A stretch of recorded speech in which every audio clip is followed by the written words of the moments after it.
Good morning students. आज हम लोग गॉस थ्योरम के एप्लीकेशंस पढ़ेंगे। गॉस की प्रमेय के अनुप्रयोग हम लोग पढ़ेंगे। इसमें पहला अनुप्रयोग है अनंत लंबाई के एक समान आवेशित सीधे तार के निकट वैद्युत क्षेत्र की तीव्रता। यानी हमारे पास एक बेलनाकार छड़ है, इसकी लंबाई अनंत मानी गई है, यानी काफी लंबा छड़ है और यह एक समान रूप से आवेशित है। इसके कारण हमें बिंदु P पर, जो कि इस छड़ से r दूरी पर स्थित है, यहां हमें वैद्युत क्षेत्र की तीव्रता ज्ञात करनी है। इस वैद्युत क्षेत्र की तीव्रता को ज्ञात करने के लिए हमने क्या किया है, इस छड़ के चारों तरफ एक बंद पृष्ठ का निर्माण किया हुआ है। इस बंद पृष्ठ को हम गॉसियन पृष्ठ कहते हैं और इसकी जो आकृति है वो बेलनाकार है। बेलनाकार लेने का एक कारण यह है कि इसके वक्र पृष्ठ से इस छड़ की जो दूरी है वो हर जगह समान होगी और इसके कारण इस वक्र पृष्ठ के प्रत्येक बिंदु पर, इस वक्र पृष्ठ के प्रत्येक बिंदु पर, ये वक्र पृष्ठ है, ये पृष्ठ वक्र पृष्ठ है और यह जो है समतल पृष्ठ है। इसका वक्र पृष्ठ के प्रत्येक बिंदु पर वैद्युत क्षेत्र की तीव्रता समान होगी। यहां पे वेक्टर ई है तो यहां भी वैद्युत क्षेत्र वेक्टर ई होगा, यहां भी वैद्युत क्षेत्र वेक्टर ई होगा, यहां भी वैद्युत क्षेत्र वेक्टर ई होगा। हर बिंदु पर समान परिमाण का वैद्युत क्षेत्र उत्पन्न होगा। अब हमने क्या किया हुआ है, हमने एक छोटा सा क्षेत्रफल लिया हुआ है वक्र पृष्ठ पे। इसका क्षेत्रफल वेक्टर वेक्टर डीए है और इस छोटे से क्षेत्रफल से जो वैद्युत फ्लक्स है उसकी गणना की है हमने। D phi E is equal to, हमने पिछले टर्म पे पढ़ाया था आप लोगों को, ई डॉट डी ए होती है। इस वक्र पृष्ठ से जो वैद्युत फ्लक्स होगा ये वैद्युत क्षेत्र की तीव्रता और क्षेत्रफल वेक्टर के अदिश गुणन के बराबर होगा। अब आप ये समझ सकते हैं कि क्यों वक्र पृष्ठ ही लिया गया है, समतल पृष्ठ क्यों नहीं लिया गया है। समतल पृष्ठ पर भी अगर हम क्षेत्रफल वेक्टर लें तो क्षेत्रफल वेक्टर कुछ इस प्रकार का होगा और यहां वैद्युत क्षेत्र की दिशा तो ऐसे ही होगी। वैद्युत क्षेत्र की दिशा और क्षेत्रफल वेक्टर के बीच में 90 अंश का कोण बनेगा। तो आप देख सकते हो कि ई डी ए कास 90 हो जाएगा, यानी समतल पृष्ठ का जो योगदान होगा वैद्युत फ्लक्स के लिए, इन दोनों समतल पृष्ठों का योगदान 0 होगा। यानी जो वैद्युत फ्लक्स मिलेगा हमें वो केवल और केवल वक्र पृष्ठ के कारण होगा। ये छड़ है जो कि बेलनाकार पृष्ठ की अक्ष पर स्थित है और यह वक्र पृष्ठ का निर्माण हो रहा है। इसी वक्र पृष्ठ पर हमें वैद्युत फ्लक्स प्राप्त करना है। तो D phi E is equal to vector E dot D A, इसको हम हल करेंगे तो ये मिल जाएगा ई डी ए कॉस 0, क्योंकि दोनों एक दूसरे के समांतर है। यहां पे हमने हल किया भी है, ई डॉट डी ए कॉस 0 और इसकी वैल्यू मिल जाएगी ई डी ए। अब ये छोटे से क्षेत्रफल से गुजरने वाला वैद्युत फ्लक्स है। अगर हमें कुल वैद्युत फ्लक्स प्राप्त करना हो, इस पूरे वक्र पृष्ठ से जो वैद्युत फ्लक्स होगा उसको प्राप्त करने के लिए हमें समाकलन करना पड़ेगा, इंटीग्रेशन ई डी ए।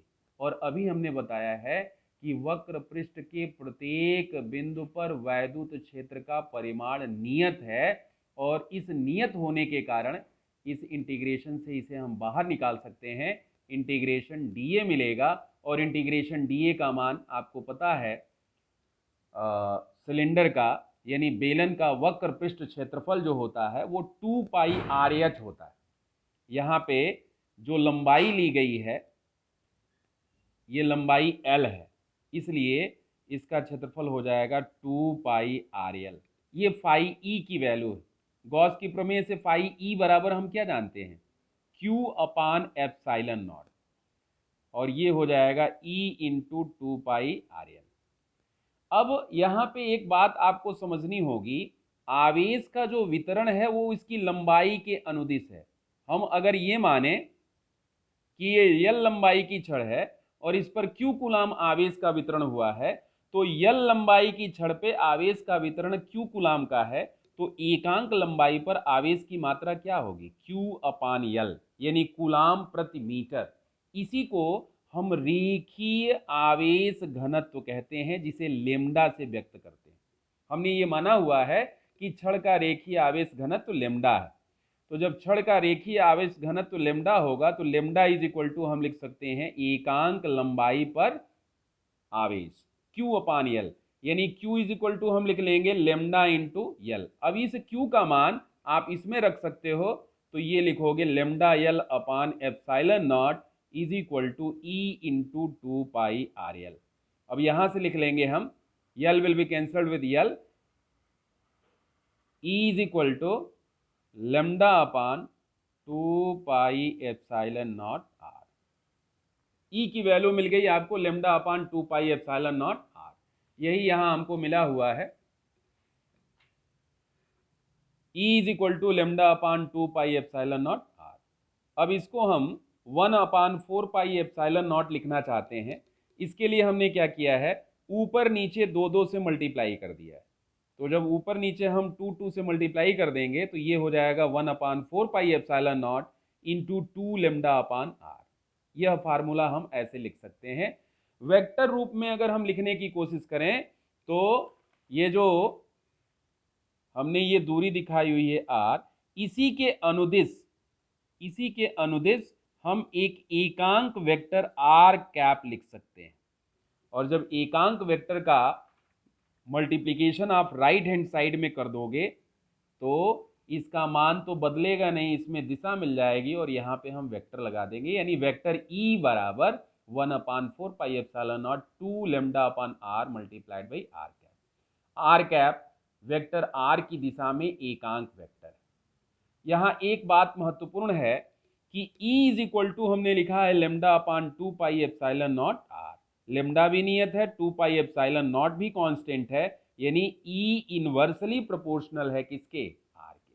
और इसलिए हमें E और R के बीच में एक रेक्टेंगुलर हाइपरबोला मिलता है, यानी R का मान बढ़ाने पर वैद्युत क्षेत्र की तीव्रता तेजी से घटती है, इस प्रकार से घटती है और ये अनंत पर जाकर के शून्य हो जाएगी। अर्थात हम कह सकते हैं कि यह कहीं भी इसको काटेगा नहीं, काटता हुआ प्रतीत होगा।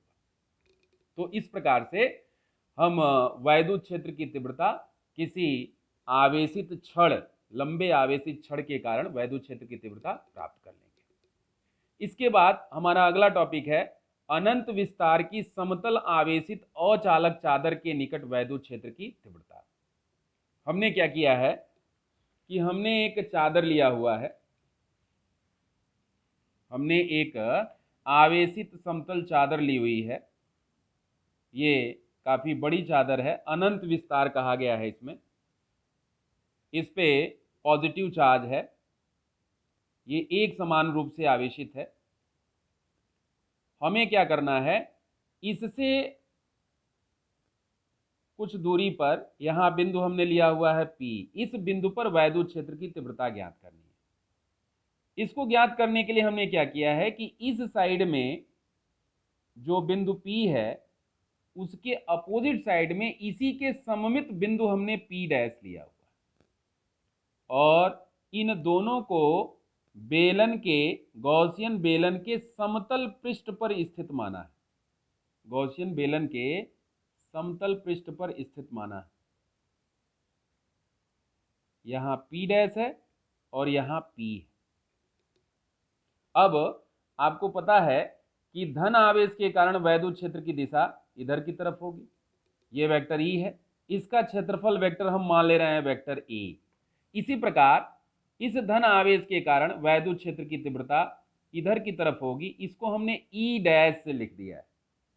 आपकी बुक में E ही लिखा हुआ है, लेकिन चूंकि अगर ये राइट डायरेक्शन है, वेक्टर E लिख रहे हैं, तो लेफ्ट डायरेक्शन में वेक्टर E लिखने पे इसका मतलब ये जो है कुछ गलती हो जाएगी, हमने E' लिखा हुआ है। इसी प्रकार हमने क्षेत्रफल वेक्टर को भी A की जगह A' लिख लिया हुआ। हालांकि दोनों के परिमाण समान है, दोनों वैद्युत क्षेत्र के परिमाण समान है, परंतु दिशाएं एक दूसरे के विपरीत हैं। यहाँ क्षेत्रफल वेक्टर भी समान है, दिशाएं एक दूसरे के विपरीत हैं। यहाँ हम देख सकते हैं कि जो वक्र पृष्ठ है इस पर अगर कोई सूक्ष्म क्षेत्रफल ले लें तो यह वक्र पृष्ठ का जो सूक्ष्म क्षेत्रफल है यह वैद्युत क्षेत्र के अभिलंबवत है। यानी वक्र पृष्ठ, पिछले वाले टॉपिक में वक्र पृष्ठ का कंट्रीब्यूशन होता था, वैद्युत फ्लक्स देता था, लेकिन इस वाले टॉपिक में वक्र पृष्ठ का कोई कंट्रीब्यूशन नहीं होगा क्योंकि E D A cos 90 zero हो जाएगा। यानी वक्र पृष्ठ से वैद्युत फ्लक्स शून्य होगा, समतल पृष्ठों से वक्र वैद्युत फ्लक्स होगा।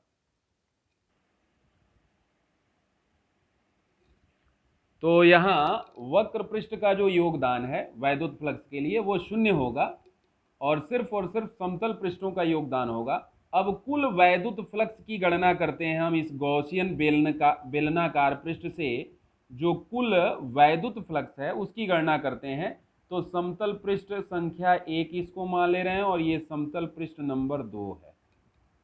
अब यहाँ जो वैद्युत फ्लक्स होगा वैद्युत क्षेत्र की तीव्रता और क्षेत्रफल वेक्टर का अदिश गुणन, और यहाँ जो वैद्युत फ्लक्स होगा vector E dash dot vector A dash. ये हमने कुल वैद्युत फ्लक्स ले लिया और चूंकि वक्र पृष्ठ का जो कंट्रीब्यूशन है वो जीरो है इसलिए हमने इसको जीरो मान के छोड़ दिया। अब ये हो जाएगा ई ए कॉस जीरो, क्योंकि दोनों एक दूसरे के समांतर हैं। इसी प्रकार ये भी हो जाएगा ई डैश ए डैश कॉस जीरो, दोनों एक दूसरे के समांतर हैं। इसको हम लिख लेंगे ई ए प्लस ई डैश ए डैश। अब यहाँ पे इसको हम लिख सकते हैं 2EA। क्यों? क्योंकि E और E डैश दोनों परिमाण में समान है, इसी प्रकार A और A डैश दोनों परिमाण में समान है। तो फाई E की वैल्यू 2EA मिल गई आपको। और गॉस प्रमेय ये कहता है कि फाई E का मान Q अपान एप्सिलॉन नॉट होता है। अब यहाँ हमें देखना पड़ेगा कि यह बेलन इस चादर का कितना क्षेत्रफल काटता है, तो यही क्षेत्रफल मिलेगा आपको। इस क्षेत्रफल से परिबद्ध जो आवेश होगा वही आवेश Q है। हमको यहाँ बताना ये पड़ेगा कि अगर किसी क्षेत्रफल A पर आवेश की मात्रा Q है, A क्षेत्रफल पे आवेश की मात्रा Q है, तो एकांक क्षेत्रफल पर आवेश की मात्रा Q अपान A होगी और इसी Q अपान A को हम सिग्मा कहते हैं, पृष्ठ आवेश घनत्व कहते हैं, Q अपान A। तो यहाँ हम लिख सकते हैं sigma is equal to Q upon A। तो Q इज इक्वल टू क्या हो जाएगा? Q is equal to sigma into A होगा और यही वैल्यू हम इसमें लिख देंगे। तो phi E is equal to हो जाएगा sigma A upon epsilon naught. Q की वैल्यू हमने लिख ली sigma A upon epsilon naught और phi E is equal to लिखा गया है 2EA। अब यहाँ A से A कैंसिल कर सकते हो और आप लिख सकते हो E is equal to sigma upon 2 epsilon naught. यही वैद्युत क्षेत्र की तीव्रता है। किसी अचालक प्लेट, अनंत विस्तार के अचालक प्लेट जो कि एक समान रूप से आवेशित है, इसके कारण जो वैद्युत क्षेत्र का मान है E is equal to sigma upon 2 epsilon naught. यहाँ पे बहुत स्पष्ट है कि इस वैद्युत क्षेत्र का मान प्लेट से बिंदु की दूरी पर निर्भर नहीं करता। E इज इक्वल टू सिर्फ सिग्मा अपान 2 एप्सिलॉन नॉट होने का मतलब यह वैद्युत क्षेत्र सिर्फ और सिर्फ आवेश पृष्ठ घनत्व के समानुपाती। यही रिजल्ट हमें यहां मिला हुआ है, E is equal to sigma upon 2 epsilon naught. अब हम अगला टॉपिक पढ़ेंगे, आवेशी चालक के ठीक बाहर वैद्युत क्षेत्र की तीव्रता। आवेशी चालक के ठीक बाहर, पिछले वाले टॉपिक में हमने अचालक लिया था, इस वाले टॉपिक में हमने चालक लिया हुआ। तो जब हम इसको आवेश देंगे तो हमें पता है कि किसी चालक के भीतर वैद्युत क्षेत्र का मान शून्य होता है, साथ ही साथ इसके भीतर कोई आवेश नहीं रहता है। इसको दिया गया जो आवेश होता है वो इसके पृष्ठ पर एक समान रूप से वितरित होता है। तो अगर यह हमारे पास चालक है तो इसको आवेश देंगे तो यह इस पृष्ठ पर और इस पृष्ठ पर एक समान रूप से वितरित हो जाएगा। सुविधा के लिए हमने इसको पृष्ठ संख्या 1 बना लिया और इसको पृष्ठ नंबर 2 बना लिया। अब हमें इस बिंदु पर वैद्युत क्षेत्र की तीव्रता की गणना करनी है। तो प्लस आवेश के लिए, अगर कोई आवेश पॉजिटिव है और इससे आपको वैद्युत क्षेत्र किसी बिंदु पर निकालना है, तो इससे हमेशा वैद्युत क्षेत्र की तीव्रता, वैद्युत क्षेत्र की दिशा दूर की तरफ होती है, लेकिन ऋण आवेश के लिए इसकी ओर होती है। इसका निर्धारण हम यहाँ पे एक परीक्षण आवेश, धन परीक्षण आवेश रख करके करते हैं। जब धन परीक्षण आवेश यहाँ पे रखते हैं तो यह इसे प्रतिकर्षित करेगा, इसके कारण वैद्युत क्षेत्र की दिशा दूर की तरफ होगी। तो यहाँ पे पहले पृष्ठ के कारण वैद्युत क्षेत्र की दिशा ऐसे है, और ठीक इसी तरह से दूसरे पृष्ठ के कारण भी वैद्युत क्षेत्र की दिशा इसी दिशा में होगी। अब P बिंदु पर परिणामी जो वैद्युत क्षेत्र होगा, वेक्टर E बराबर vector E1 plus vector E2, दोनों को हम जोड़ देंगे। दोनों की दिशाएं समान हैं, इस वजह से इनके परिमाण जोड़ दिए जाएंगे, और एक पृष्ठ के कारण यह अचालक पृष्ठ जो है, अचालक पृष्ठ की तरह से कार्य कर रहा है। इसके कारण जो वैद्युत क्षेत्र की तीव्रता का मान होता है सिग्मा अपान 2 एप्सिलॉन नॉट, पिछले टॉपिक में पढ़ाया गया है। तो एक प्लेट के कारण सिग्मा अपान 2 एप्सिलॉन नॉट, और दूसरे वाले के कारण भी सिग्मा अपान 2 एप्सिलॉन नॉट, दोनों को जोड़ देंगे सिग्मा अपान एप्सिलॉन नॉट। इसका मतलब यह है कि किसी भी आवेशित चालक के पृष्ठ पर या उसके संपर्क में जो वैद्युत क्षेत्र का मान होता है E is equal to sigma upon epsilon naught. यही फार्मूला किसी भी आकृति का चालक लेने पर जो वैद्युत क्षेत्र का मान मिलेगा वो यही मिलेगा, E is equal to sigma upon epsilon.